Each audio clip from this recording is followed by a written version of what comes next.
Okay, and we are back and live again this morning. Good morning, ladies. Good morning. All right, I am on my computer. I'm on my phone this morning, but I do want to type in the word good morning, and I'm not sure how I do that, so I am not going to mess with it, although I do want to type it in. So, ladies, as you come in this morning, as always, please say good morning so that I know you will are there. Karen, good morning. It's good to see you. Thanks for joining. Um, Thanks for joining me this morning. Welcome to Coffee Talk. Again, ladies, as you come on, say good morning to me. Carolyn, good morning. How are you? I am on my phone this morning. Otherwise, I would have typed in good morning, ladies. Good to see you. Good to be seen. Happy Sunday morning. Janice is watching. Good to see you, Janice. It's always good to see you, ladies. I so appreciate you getting up on Sunday mornings and joining me. Angela, good to see you. Angela said, I'm going to make sure I'm on this morning. Angela, because when you're not here, I miss you. But I miss all of you when you're not here in the morning because I get so used to having you join me on Sunday morning. So when any of you don't show up, I miss you. But good morning, ladies. Happy Sunday morning. Cheryl is watching. Good morning. Hey, ladies, what did you do with that extra hour this morning? Actually, I slept. I don't know about you, but it felt good. So I have my coffee this morning. Again, I'm on my phone. I had a little hiccup with my computer. I have to get a new one. And right now, it's all my data's been transferred to the new computer. So I had to hang out on my phone. Thank God for phones, right? So, ladies, again, I hope your morning's off to a good start. I so appreciate you getting up on Sunday mornings. And, it's that time of year where clocks went back. Winetta, good morning. Good to see you. So, we got that extra hour of sleep this morning. I hope you slept in. Hope you enjoyed it. So, what are you drinking this morning? I'm just going to hang out a little bit and give ladies time to come on. Again, I hope you're doing well. I had a good week, though. It started off on Monday. I called it Trying Monday. Mondays always can be. I shouldn't say that. It can be difficult because it's the beginning of the week. So I went out for my run on Monday along the lakefront. It was a little bit trying, but I got through it. And Wednesday was amazing because I woke up Wednesday morning. I looked out at the sky and I felt this pure joy, like in my spirit. It was like the sky, the universe was talking to me. So I went for a run, and on my way back, there's this hill. So the little voice said, run up the hill. And so I run up the hill. Whenever I go up the hill, I just scream, and whatever obstacles I may be challenged with, I let it go. So I ran up the hill and I said, I will not be challenged by any obstacles today. But little did I know is my spirit was preparing me, because when I got home and turned on my computer, I had a problem with the computer. And because my spirit had prepared me, and because I had ran up that hill and let just everything go and declared no obstacles would define me, it was like the universe had prepared me. So even though my computer crashed, I was like, okay, I just took a couple of deep breaths and I got over it. So just pay attention sometimes to what's going on internally with your emotions, because this was a perfect example of how the universe, how I was prepared for this challenge, how I was prepared for this obstacle before I even realized what was happening. And because I felt that pure joy in my soul that morning, when I got back home from running and my computer crashed, it was like, oh, okay, just take a deep breath. Had the universe not prepared me, I would have been like an emotional wreck, because I have so much on that computer, and you know how it is when your computer crashes. So it was all good. And then, of course, I finished Friday with the run. It was a little bit challenging, but it was the end of the week. So all in all, it's been a good week. So, ladies, again, I appreciate you for getting up on Sunday mornings and joining me. I hope you had a good week, and I hope the week that's coming up is good as well. So, ladies, as you come on this morning, say good morning so I can shout your name out. Winetta, I said, is watching. Rachel is on. MM is on. Pam is on. So thank you, ladies, for getting up. I was just sharing the story of how my computer crashed and I am on my phone. But it's good to be with you this morning. So, ladies, let's just get started with Coffee Talk. Again, thank you for getting up and joining me. Last week, we talked about validation and self-validation and really how you can validate yourself and not seek validation from others. So I started thinking this week about self-value. And that's what I want to spend just a few minutes today talking about self-value. So self-worth and self-value, they're both terms that are kind of used interchangeably. So having a sense of self-worth means that you value yourself, and having a sense of value means that you are worthy. And there's like minimal differences between the two. So self-worth is defined as a feeling that you are a good person who deserves to be respected. Now that's self-worth. Self-value is more behavior than emotional, more about how you act toward what you value, including yourself. So self-value is more about how you act toward what you value, including yourself. And it includes self-care. So when I started thinking about self-value, actually, I'm dating myself down, but how many of you remember back in the day when our parents or even your grandparents, when you went to their homes, they had their sofa covered in plastic, right? And they even kept the plastic around the lamps. So you went to their homes because what they were trying to do is make sure that they took care of this furniture so that it would last. And it's the same thing about cars, like on Saturday was car wash day. And back in those times, the men would wash their cars and they would wax their cars and they would spend hours out there just washing and waxing their cars because what they were trying to do is make sure that they that their cars would last, that the color, the paint would last. So they would spend all this time, waxing the cars, and the same thing, with the furniture. And I know I'm not the only one who remembers that. So I expected to get some thumbs up or something out there when I started talking about the furniture, how our parents or our grandparents would have the plastic on it. So when you talk about self-value as it relates to how you care about you, that's what I want to spend just a few minutes talking about from a physical well-being, emotional well-being, and from the environment. So think about how much time and commitment and energy,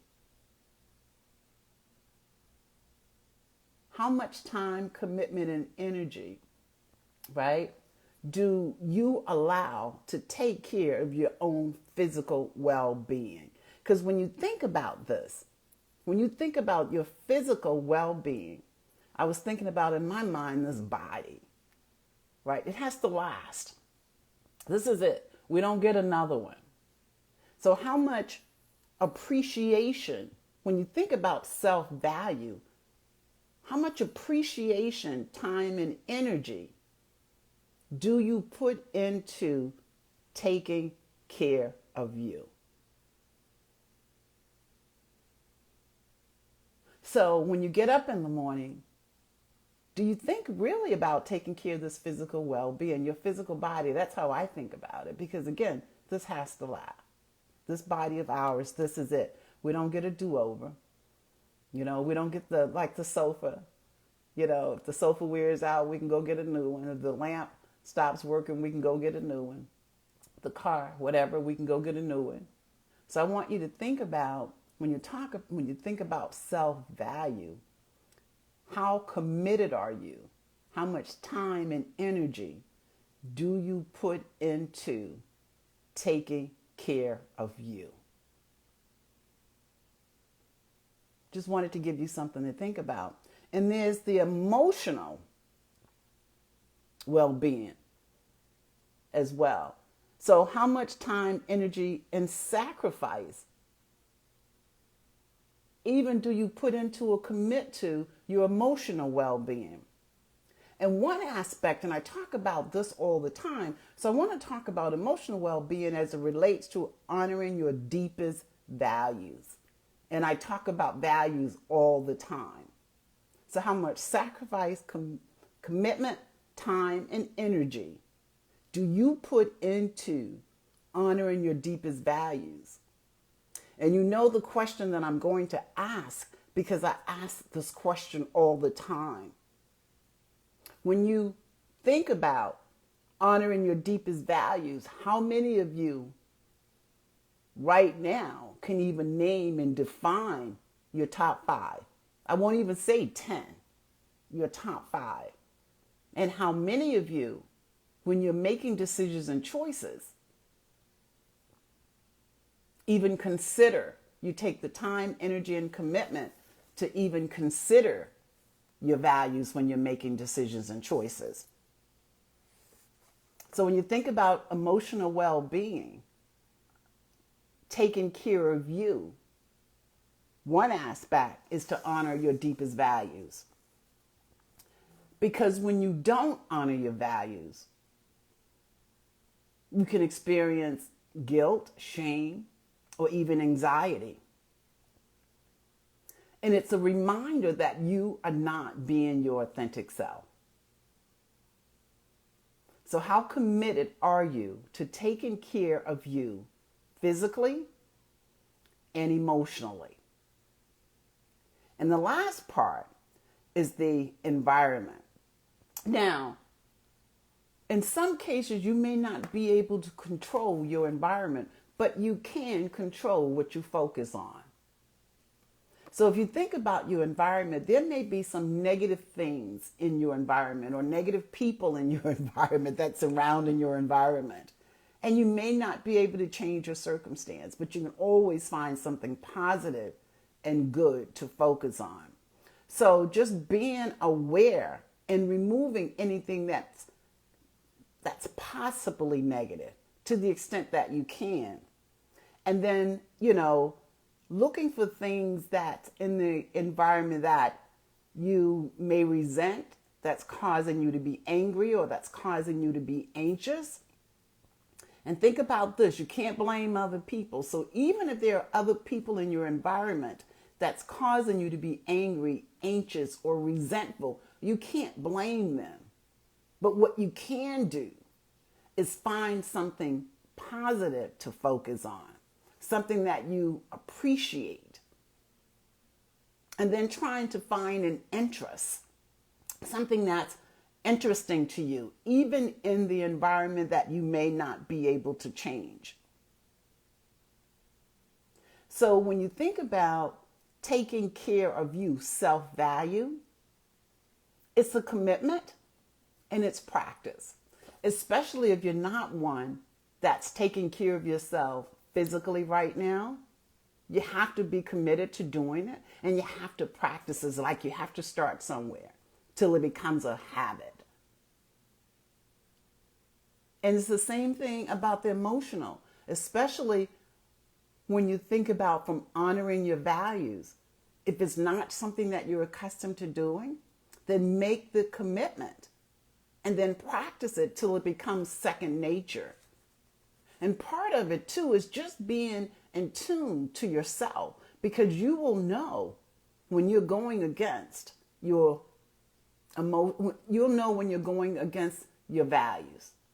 You will know that because it can cause anxiety, remember?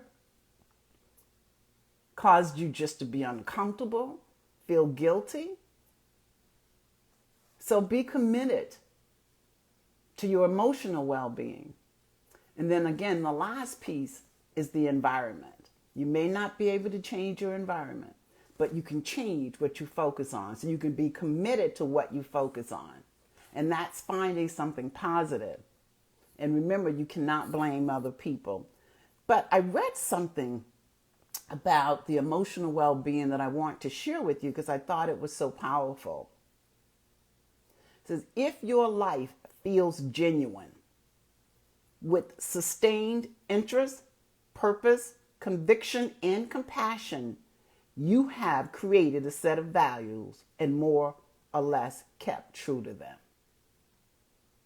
So if your life feels genuine with sustained interest, passion, purpose, and conviction, more or less, you have created a set of values and kept true to them. Because you're being your authentic self. And you will know when you are not being your authentic self. So I wanted to talk about self-value because so often we look for others to value us. We want people to treat us a certain way, but we don't value ourselves. The physical piece is so powerful. It sounds simple, but it could be the most difficult as well. Because we don't think about some of the things that we do to our body. We don't think that this is not taking care of our physical well-being. So I wanted you to start thinking about self-value because it starts at home, right with your physical well-being and then your emotional well-being, and looking at it from a perspective of honoring your deepest values. Because when you do, you are being your authentic self. And then there's the environment piece, which we can't sometimes change, but we can change how we approach living in the environment that we're in by finding something positive to focus on. And remember, not blaming other people. So with that, I'm going to read from Inspirations for the Soul. And if you have the book, I'm on page 54. You can read with me. It is for the love of you. If we're confident in our love for ourselves and treat ourselves as if we are worthy, then that is what we will attract. Sometimes in relationships, we lose ourselves in loving someone else, addressing their needs, rescuing them, and valuing their lives more than our own. Yet we feel a sense of loneliness and live an unfulfilling life. Learn how to love you. Spend time with yourself. Understand your needs and desires, what you value in a relationship, and learn to be confident in who you are. Define what you want and be truthful with yourself, knowing you can attract whatever it is you desire. Don't sell yourself short. Embrace and love the person within, so when you enter into a relationship, the other person will know how to treat and love you. Love begins at home. What do you want in a relationship? Will this be a different experience for you? So I look at this from the perspective for the love of you. Teach the universe what you want. Show the universe what you want, and that's what you will attract. So when you think about relationships, that's family, friends, all included. So if you don't value yourself, other people aren't going to value you. If you don't look out for your physical well-being, no one else is going to look out for it but you. If you don't look out for your emotional well-being, no one else is going to look out for it. And with the environment, again, it's how you handle it. If you're in an environment that's negative, you may not be able to change it, but you can change what you focus on. But again, this takes energy, it takes commitment, all three, and it takes sacrifice. And you have to practice. You have to start somewhere. So the question that I'd leave you with, are there times that you're not taking care of you? Are there times when you're not valuing yourself? And if so, how does it make you feel? So physical well-being, how you feel every day. When you're abusing that body of yours, or when you're not taking care of it, because you know how you feel. If you go up a flight of stairs and by the time you get to the top, you're out of breath, are you taking care of yourself? And sometimes what we think We want to leap. I talk about this all the time. We want to go from 0 to 100. Start small. Whatever it is, whether it's physical, emotional, or the environment, start small. But make a commitment to value yourself. And remember, self-value is more about how you act toward what you value, including yourself. So think about the things in your house right now that you value. People polish their silverware because they want it to stay shiny. That fur coat of yours, you make sure you take it someplace to be stored every year because you want to make sure it lasts. Because you're committed to it, you want it to last. So this is how you act towards something you value. So when you look in the mirror and you look at your face, you look at your physical body there, do you value that? And if so, how are you treating it? And if not, make a commitment today to start to value your physical well-being, whatever that is. Could be food, whatever. And make a commitment to start something, to do something small. And again, with the emotional, start with your values. Know what your values are. And every time you make a decision, remember, let me think about my values. Is this aligned with my values? And you get to the point it becomes second nature. And the same thing with the environment. So that's Coffee Talk, ladies, this morning. I'm going to look to see. Again, I'm on my phone if I have any comments. Pam says, I got to know and love me to teach everyone else how to love me. Sometimes it's really all about me, and that's okay. Because when I talk about these things, I don't talk about anything from a selfish standpoint. So I'm not talking about feeding ego. I'm not talking about being selfish, but I'm talking about love begins at home. Whatever you're doing or whatever you want to do, you have to be able to honor and respect yourself, to feel good about who you are. And I'm a strong believer that we all deserve to live an amazing life. But it starts with us. Because no one is going to walk up and hand us an amazing life. It doesn't work that way anyway, because only you get to define you. Only you know what's in your heart. And that's the other thing. Connect to your source. Connect to your source, connect to your source, connect to your source. And follow what your source has placed on your heart. And you know me, I say, I believe in God. I connect to God. I pray.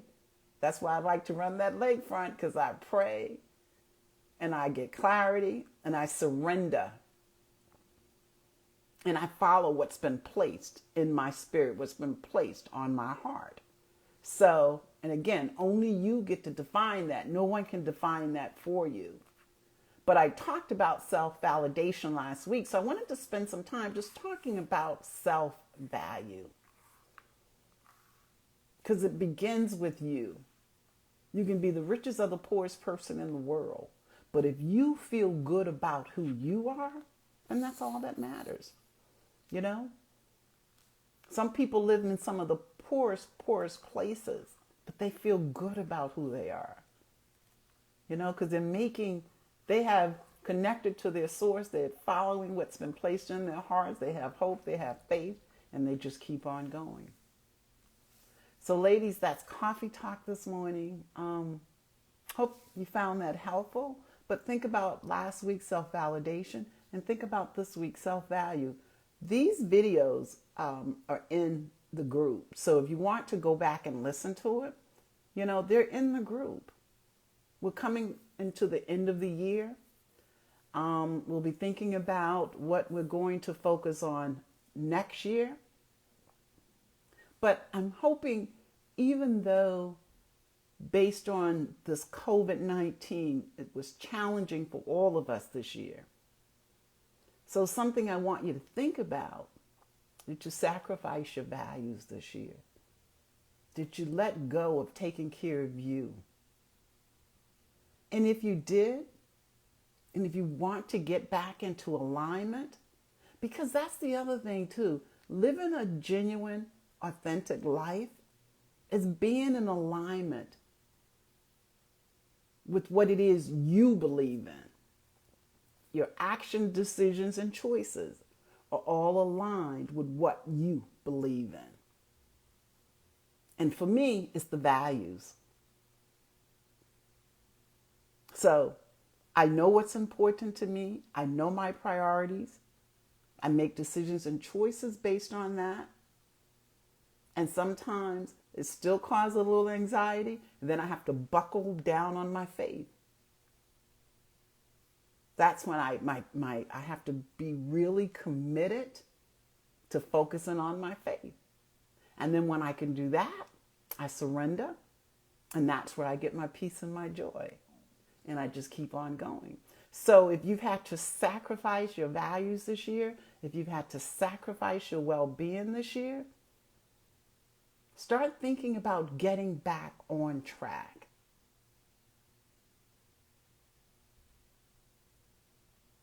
So that you can feel good about where you are in your life. And it may not be where you want to be, but you know that you are aligned with your priorities. So Paula said this was for me today. November 1st, 2nd, months. Yeah, November 1st, 2 months left. You're right. So if you're not on track, think about getting back on track. And again, it takes practice and commitment. So, small steps. Think of one thing that you can do. Don't try to leap. Take baby steps. So if you know that you have not been valuing yourself, think about how it makes you feel. And then think about one thing that you can do and be committed to doing, practicing it, whatever it is.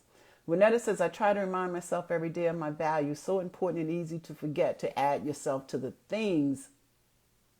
Yeah, to add yourself to the things that we value. It begins at home. Karen says, thank you for sharing your thoughts on living an authentic life. Because we get so caught up, and especially women, I talk about this all the time. We're pleasers. We're nurturers. We want to make sure everybody else is taken care of. And sometimes by the end of the day, we have nothing left for ourselves. But if you keep taking care of everybody else, who's going to take care of everybody else? Because one day, you're not going to be able to if you're not taking care of you. So that's Coffee Talk this morning, ladies. You have an extra hour now. I appreciate you joining me. I'm going to go back. Oh, a couple of things. I'm sorry. First and foremost, when I post this, I'm going to have to go back and post it because I'm on my phone. I'm going to post the link to Inspirations for the Soul. Ladies, this is a great book, not only for you, but it's a great book to give as a gift. So if you're starting to think about holidays, shopping, what you're going to do, this is a great book. For those of you that don't have it, it's filled with inspirational messages, with powerful questions to help the reader focus on the person within. The other thing that I want to talk about, the workshop, Witness the Most Powerful You. It's the second Saturday each month. It's a virtual workshop. It's out there. I'm going to hold them the second Saturday of each month. Again, join. Or the other thing, it's a great gift. If you want to give it as a gift, it's an experience. And it's a powerful, powerful workshop. Even if you want to get together with a group of your friends just get together with a group of your friends and go through the workshop together. I could do a special workshop just for you and your friends. It's powerful, it's thought-provoking, and it's really a true way to open up dialogue and have a conversation. So not only are you focusing on yourself, but it'll help you empower each other. And if you know of other people, other women that may find Coffee Talk helpful, please add them to the group. I would love to have them join the group. And if you want to be a guest on Coffee Talk, let me know. Just send me a message. We'd love to have you as a guest. The other platform that I have, I'm back into Can TV, the studio, taping my show. So if you'd like to be a guest on CAN TV, especially if you live here in the Chicago area, you know this is the local nonprofit TV station. I would love to have you as my guest. And it's a similar format, and we'll get a chance to talk and just, share your experiences. And so that's open to you as well. So ladies, have a great week. Thank you so much for joining me. Love and blessings to you and your family. Be safe. See you back here next Sunday. Bye.